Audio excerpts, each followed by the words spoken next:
बच्चों, आज का हमारा टॉपिक है संस्कृत वर्ण परिचय। संस्कृत में वर्णों का परिचय। तो सबसे पहले हम लोग स्वर की परिभाषा देखते हैं।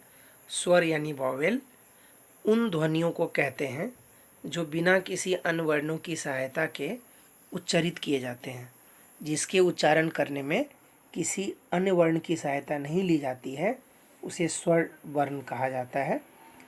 हिंदी में भी स्वर की परिभाषा ऐसी ही है। और दूसरी तरह से इसको कह सकते हैं स्वतंत्र रूप से बोले जाने वाले वर्ण।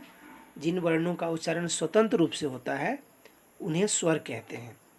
संस्कृत भाषा में मूल रूप से 13 स्वर होते हैं। संस्कृत भाषा में क्या कहा जाता है कि मूल रूप से 13 स्वर होते हैं। तो देखते हैं 13 स्वर किस तरह से होते हैं। इन 13 स्वरों को 3 भागों में विभाजित किया जाता है। पहला है लघु स्वर वर्णा, जिसको लघु स्वर या ह्रस्व स्वर भी कहते हैं। ये 5 होते हैं, अ, ई, उ, री, लृ। इस तरह से ये 5 जो है इसको लघु स्वर यानी ह्रस्व स्वर भी कहा जाता है। नेक्स्ट है दीर्घ स्वर वर्णा, आ, ई, उ और ऋ। इसको दीर्घ स्वर कहा जाता है। ये संख्या में 4 है, इनको दीर्घ स्वर कहा जाता है। फिर है मिश्रित दीर्घ स्वर वर्णा, ये भी 4 है, ए, ऐ, ओ, औ। इन चारों को मिश्रित दीर्घ स्वर वर्णा कहा जाता है। ये लघु और दीर्घ दोनों के बीच में आते हैं। इस तरह से 5, 4, 9, 4, 13 ये 13 वर्ण स्वर कहलाते हैं। आगे देखिए व्यंजन वर्ण कहता है जिन वर्णों के उच्चारण के लिए स्वर वर्णों की आवश्यकता होती है उन्हें व्यंजन वर्ण कहते हैं। अर्थात स्वर वर्ण व्यंजन वर्णों के उच्चारण में सहायता प्रदान करते हैं।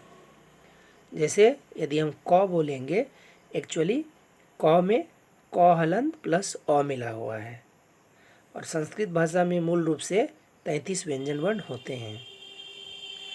तो व्यंजन की परिभाषा है कि जिन वर्णों के उच्चारण के लिए स्वर वर्णों की आवश्यकता होती है। जैसे हम क बोलेंगे तो उसमें अ यानी स्वर वर्ण की सहायता हमें लेनी पड़ेगी और अ यदि उसमें से निकाल देंगे तो बचेगा क हलंत। वही क हलंत क्या है? व्यंजन है। तो संस्कृत भाषा में मूल रूप से 33 व्यंजन वर्ण होते हैं। वे कौन कौन हैं देखते चलिए। यहाँ पर कवर्ग यानी क, ख, ग, घ, अंग। देखिए सब में हलंत लगा हुआ है, यानी वह व्यंजन है और अभी ये पूर्ण नहीं है जब तक कि इसमें हम स्वर वर्ण नहीं लगाएंगे। क हलंत में जब हम अ लगाएंगे तभी हम क बोलेंगे। ख हलंत में जब हम अ लगाएंगे तभी हम ख बोलेंगे।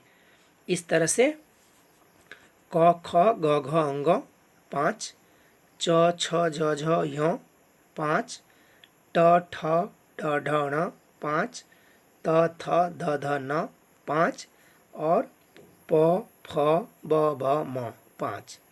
इस तरह से देखिए यहाँ पर 25 हो गए और इसको वर्गीय व्यंजन भी कहा जाता है। पीछे जो मैंने यहाँ बताया है कि 33 व्यंजन होते हैं, इन 33 व्यंजनों में यहाँ पर 25 हो गए, इनको वर्गीय व्यंजन कहा जाता है। बाकी हम अभी आगे देखेंगे। यहाँ देखिए अवर्गीय व्यंजन 8 हैं, तो इस तरह से 25 और 8 33 हो गए। अवर्गीय व्यंजन में कौन कौन है देखते हैं। तो अंतस्थल व्यंजन वर्णा, अंतस्थ व्यंजन 4 है। कौन कौन? य, र, ल, व। फिर उष्म व्यंजन 4 है, तालव्य श, मूर्धन्य श, दंत श, ह। और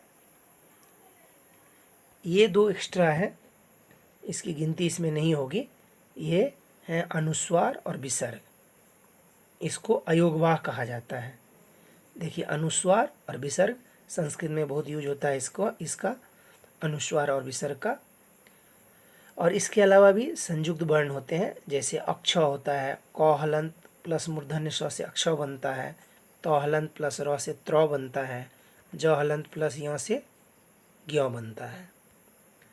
इस तरह से देखिए इन वर्णों के यहाँ उच्चारण स्थान भी दिए गए हैं कि कौन से वर्ण कहाँ से उच्चारण किए जाते हैं। जैसे कंठ से उच्चारण होता है ये सारे वर्ण अ आ क ख ग घ ङ और ह अह। तालु से उच्चारण होता है ई च छ झ झ य श।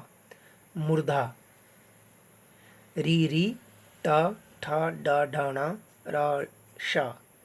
दांत से इनके उच्चारण होते हैं जैसे लृ त थ द ध न ल श। और ओष्ठ यानी ओठ से, होठों से किसके उच्चारण होते हैं जैसे ऊ प फ ब भ म। इनके उच्चारण होंठ से होते हैं। नासिका यानी नाक से इनके उच्चारण होते हैं जैसे य ञ ङ न म। कंठ तालु, कंठ और तालु दोनों से जिसका उच्चारण होता है जैसे ए ऐ कंठोष्ठ। कंठ और ओष्ठ यानी होंठ दोनों से उच्चारण जिनका होता है वो है ओ और औ। और लास्ट है दंतोष्ठ यानी दांत और होंठ दोनों से जिनका उच्चारण होता है वह है।